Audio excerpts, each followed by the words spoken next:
नमस्कार, कानपुर वार्ता में आपका स्वागत है। मैं हूं आलोक पाल। कृपया इस चैनल को देखिए, लाइक कीजिए, शेयर कीजिए और सब्सक्राइब जरूर कीजिए। महाराष्ट्र का चुनाव जैसे-जैसे पोलिंग की डेट नज़दीक आ रही है, वैसे-वैसे गर्मी बढ़ती जा रही है। यद्यपि वहाँ पर नाम विथड्रॉ करने की जो डेट है वो 4 नवंबर है। तो कितने प्रत्याशी मैदान में हैं, किस पार्टी के कितने प्रत्याशी मैदान में हैं, तो ये सारा तो 4 तारीख के बाद ही क्लियर हो पाएगा। लेकिन अभी जो स्थिति है, उसमें बहुत सारे दल अपने दावे कर रहे हैं, बहुत सारी सर्वे एजेंसीज हैं जो अपने सर्वे के आधार पर कुछ आंकड़े प्रस्तुत कर रही हैं। अभी कुछ दिन पहले सीएसडीएस का सर्वे आया था। तो जो भी सर्वे आते हैं, सर्वे अलग-अलग प्रश्नों को लेकर के पूछे जाते हैं और हर प्रश्न पे एक ही आदमी के जवाब इस तरह के हो सकते हैं कि आप किसी कंक्लूजन पर नहीं पहुंच सकते कि कोई अमुक आदमी चाहता क्या है, एक्चुअल क्या चाहता है। ये समस्या लगभग हर बार सर्वे में आती है और इसीलिए आप लोग देखते हैं कि जो प्री पोल सर्वे करने वाले या जिन्हें ओपिनियन पोल करने वाले जो लोग हैं, उनके आंकड़े बहुत बार फेल हो जाते हैं और यहाँ तक कि जो पोस्ट पोल सर्वे करते हैं या जो एग्जिट पोल करते हैं, उनके भी आंकड़े बहुत बार गड़बड़ हो जाते हैं। लेकिन आंकड़े आते हैं तो लोगों की प्रवृत्ति होती है उन पर उनका एनालिसिस करने की, उन पर अपनी टिप्पणियां करने की। तो अभी हाल में सी वोटर का एक लेटेस्ट सर्वे आया है। उसमें उन्होंने कोई सीटों का तो डिक्लेरेशन नहीं किया है, जो अभी तक डेटा उन्होंने अवेलेबल कराया है। उसमें उन्होंने कुछ प्रश्न पूछे हैं और उस प्रश्न के आधार पर किसकी क्या चॉइस है, कौन किसको पसंद कर रहा है, ये सारी चीजें सामने आई हैं। तो उनका जो डेटा है उसमें उनका पहला प्रश्न है कि आप सरकार से खुश हैं या नाराज हैं। अगर नाराज हैं तो क्या इस स्तर तक नाराज हैं कि आप सरकार को बदल देना चाहते हैं, या आप इस स्तर तक नाराज हैं कि ठीक है, थोड़ी बहुत नाराजगी है लेकिन हम सरकार बदलना नहीं चाहते, और या आप सरकार के कामकाज को ठीक ठाक मानते हैं या अच्छा मानते हैं, जो भी है, और उसके आधार पर सरकार नहीं बदलना चाहते। पहला प्रश्न ये है। तो पहले प्रश्न में जो उनके आंकड़े हैं वो ये हैं कि 51% लोगों ने, पूरे महाराष्ट्र में 51% लोगों ने उनको जो जवाब दिया है वो ये है कि वो वर्तमान सरकार से, यानी कि एकनाथ शिंदे की सरकार से नाराज हैं, और इतने नाराज हैं कि वो सरकार बदल देना चाहते हैं। दूसरा उन लोगों का है जो लोग नाराज हैं, लेकिन वो कह रहे हैं नाराज हैं लेकिन सरकार बदलना नहीं चाहते हैं। मतलब नाराजगी है थोड़ी बहुत, लेकिन इतनी नहीं कि हमें सरकार बदल देनी है। और तीसरे लोग वो हैं जो ये कह रहे हैं कि नहीं, हम नाराज नहीं हैं और हमें कोई चेंज नहीं चाहिए, हमें सरकार नहीं बदलनी है। उनकी संख्या है 41%। और 4% लोग वो हैं जिन्होंने अभी तक अपना कोई स्पष्ट व्यू इस विषय पर नहीं दिया है, या यूं कह लें कि वो अनडिसाइडेड है। अब इस आंकड़े को लोग पढ़ रहे हैं, जो एनालिस्ट हैं वो अपनी व्याख्या कर रहे हैं, मैं अपने स्तर से इसको एनालाइज कर रहा हूं। जो नाराज हैं और चेंज चाहते हैं वो असल में निगेटिव वोट है। जो नाराज हैं लेकिन चेंज नहीं चाहते हैं वो एक न्यूट्रल वोट, आप उसे मान लीजिए कि हो सकता है कि वो जब तक वोट पड़ने की स्थिति आए तब तक वो सोचेंगे नहीं यार, बदल दो सरकार को, नई सरकार आएगी तो उसका कामकाज देखेंगे कैसा है। एक तीसरा वर्ग है, वो कह रहा है नहीं, हम नाराज नहीं है और हमें सरकार में कोई बदलाव नहीं चाहिए। वो है 41%। वो पॉजिटिव वोट है वर्तमान सरकार के लिए, यानी कि एक नाथ शिंदे की जो सरकार है उसके लिए वो पॉजिटिव वोट है। और चौथा जो अनडिसाइडेड है 4%, तो अनडिसाइडेड तो अनडिसाइडेड होता है, उसका तो ये माना जाता है कि आधा इधर चला जाएगा आधा उधर चला जाएगा, मोस्टली यही मान के चला जाता है। तो यहाँ पर खास बात जो मुझे मेरी एनालिसिस के हिसाब से समझ में आती है वो ये है कि 51% लोग ऐसे हैं जो महायुति को किसी भी कीमत पर वोट नहीं देंगे, वो बदलना चाहते हैं।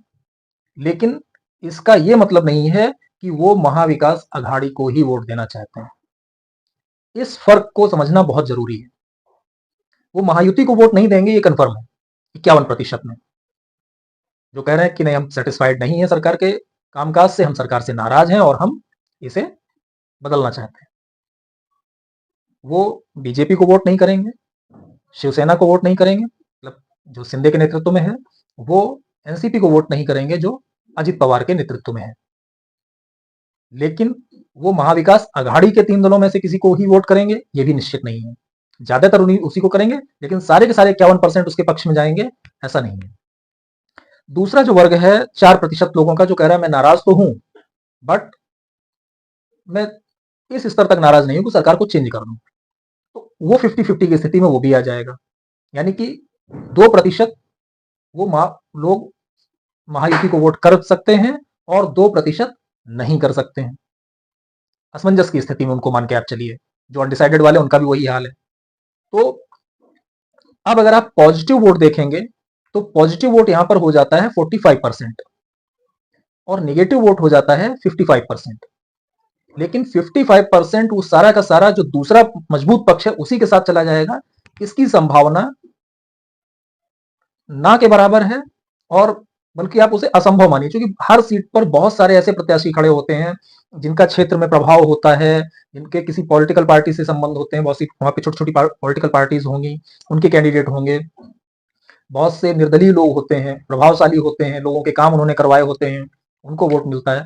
तो हर सीट पर आप मान के चलिए कि 10 से 12 कैंडिडेट तो मिनिमम होंगे, उनमें से 2 तो ये आमने सामने हो गए।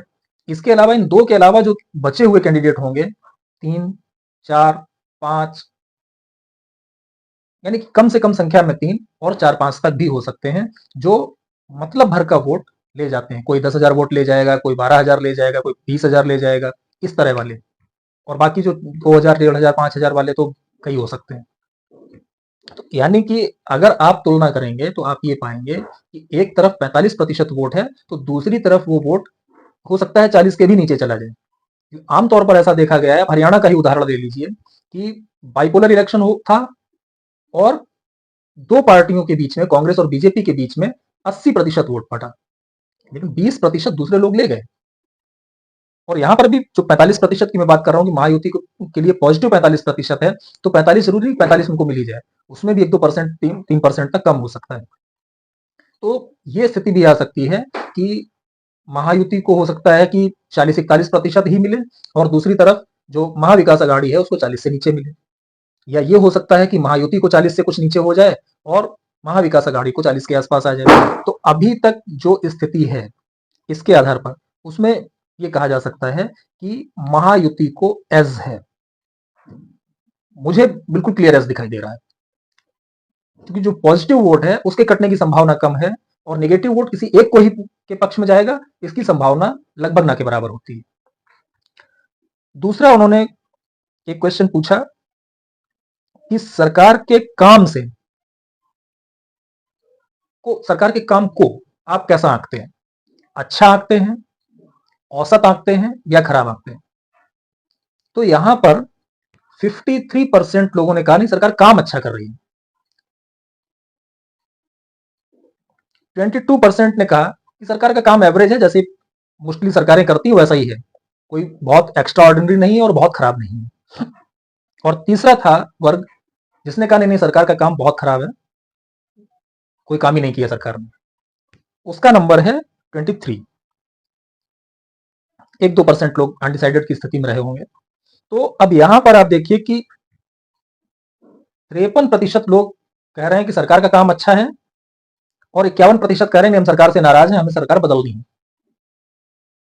तो इस कॉन्ट्रडिक्शन को जब आप समझेंगे तो आप ये पाएंगे, और ये इससे नहीं आपको पता चलेगा, आपको पता चलेगा उनसे जो कह रहे हैं पुअर है, ये वो कट्टर वोट है जो पुअर वाला है 23%, जो हर हाल में महायुति के अगेंस्ट वोट करेगा। और इस 23% को आप ये मान के चलिए कि इस 23 में से कम 22.5% वोट जो है वो महाविकास अघाड़ी को जाएगा। ऐसा नहीं है कि सरकार का काम आपको अच्छा लगे फिर भी आप ये कहने नहीं सरकार तो हमको यही रखनी है। काम अच्छा लगने के बावजूद सरकारें बदल दी जाती हैं, लोग उनसे कुछ एक्स्ट्रा चाह रहे होते हैं। तो ये तो जो मेरा आकलन है कि जहां ये गुड में 53% लोग गए जिन्होंने कहा नहीं सरकार ने काम तो अच्छा किया है। तो ये जो 53% लोग हैं, ये सारे के सारे महायुति को मिल जाएंगे ऐसा नहीं है। इसमें से हो सकता है कि 10-12% तक कट जाए।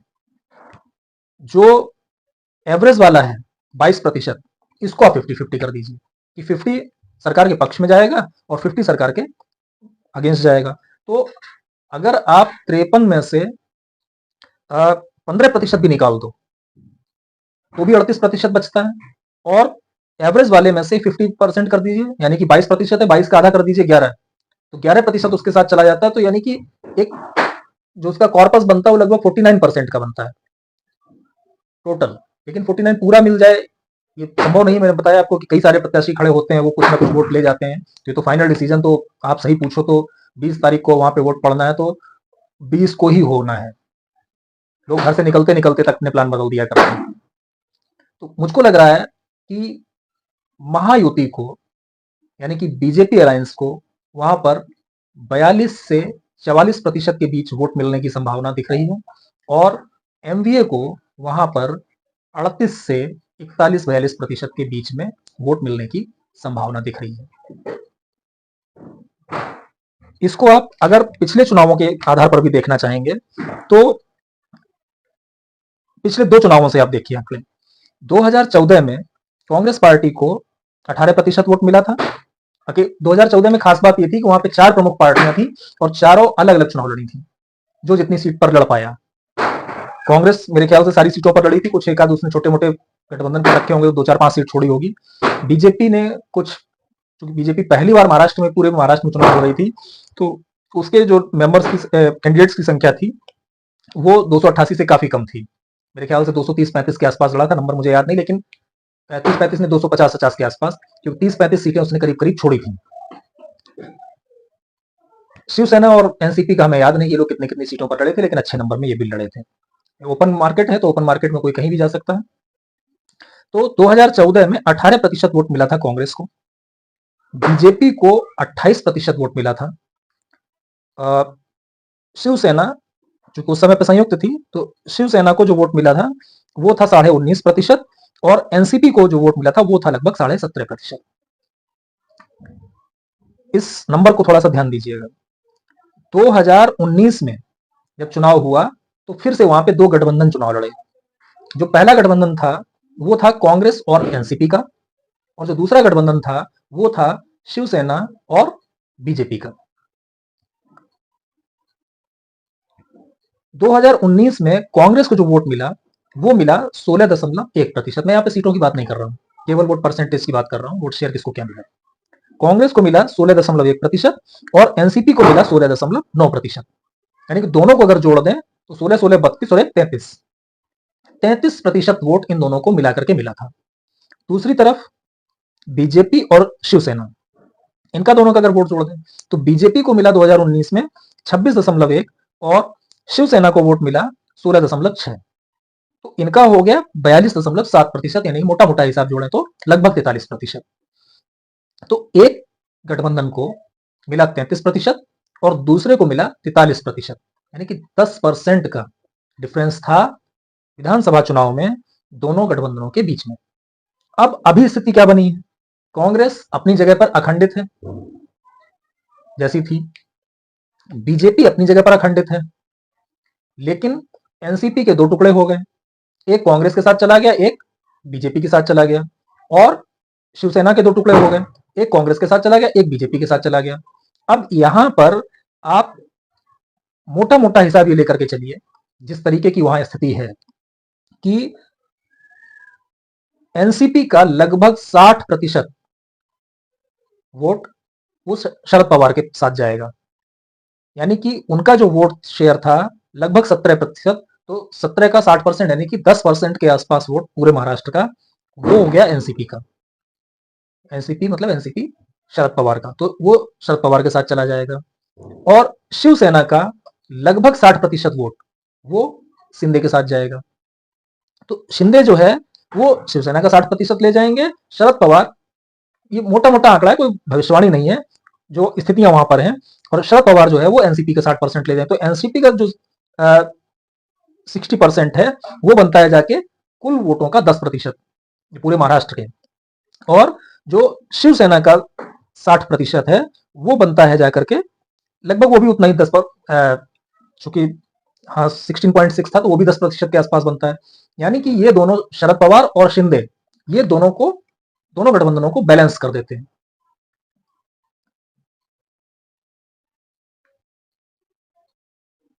उधर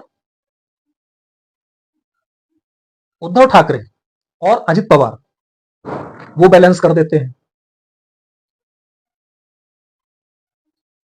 अब बचता कौन है? कांग्रेस और बीजेपी। बीजेपी के पास वोट था 2019 में 26% से ऊपर, और कांग्रेस के पास था 16%, 26.1, 16.1। तो अगर दोनों का वोट जोड़ दिया जाए तो वही स्थिति जो 2019 में थी, कमोबेश वोट शेयर की स्थिति 2024 में भी वही रहने वाली है, मोटा मोटा। थोड़ा सा लोकसभा के चुनाव में जो एज मिल गया था महाविकास आघाड़ी को, उसका प्रभाव रहेगा, तो 2 से 3% वोट बढ़ सकता है। मेरा मानना यह है कि 2 से 3% वोट महाविकास आघाड़ी के खाते में बढ़ सकता है, और महायुति के खाते से घट सकता है। तो जहां महायुति का वोट पिछली बार 43% के आसपास था, तो वो घट करके 40 के आसपास आ सकता है, 41 हो सकता है। और जो महाविकास आघाड़ी है जो 33% के आसपास थी, वो बढ़कर के 36-37% तक पहुंच सकती है। इससे ज्यादा बड़ा अंतर आने की संभावना बहुत कम है। तो अगर इस तरह का वोट शेयर आ गया तो भी दोनों पार्टियों के बीच में करीब करीब 4 से 5% का अंतर रहेगा। मैं पहले भी कह चुका हूं कि मुझे ऐसा लगता है कि महायुति को वहां पर एज मिलने वाला है, और खास तौर से हरियाणा के नतीजों के बाद तो स्थिति बहुत तेजी से बदल रही है। जैसे हरियाणा में चुनाव शुरू होने से 1 महीने पहले लगभग सबको लग रहा था कि हरियाणा तो कांग्रेस ने क्लीन स्वीप कर दिया। इसी तरह से महाराष्ट्र में भी चुनाव शुरू होने से पहले लोगों को लग रहा था कि कांग्रेस का जो गठबंधन है महाविकास आघाड़ी, वो महाराष्ट्र को लगभग स्वीप कर देगा, लेकिन वो स्थिति बनती नहीं दिख रही है। स्थिति ये लग रही है कि महायुति 4 से 5% तक एक्स्ट्रा वोट शेयर लेके जा सकती है महाविकास आघाड़ी की अपेक्षा। और अगर ये 4-5 ना भी रहा, 3% तक का भी अंतर रहा, तो बाइपोलर इलेक्शन में 3% का अंतर बहुत बड़ा फर्क डालेगा। और आप मान के चलिए अगर 3% का वोट शेयर में डिफरेंस आ गया, तो जिसको 3% ज्यादा मिलेगा, अगर महायुति को मिलेगा तो महायुति लगभग 60 से 65% सीटें जीतने में कामयाब हो जाएगी, और अगर एमवीए को मिल गया तो एमवीए 60 से 65% सीटें जीतने में कामयाब हो जाएगी।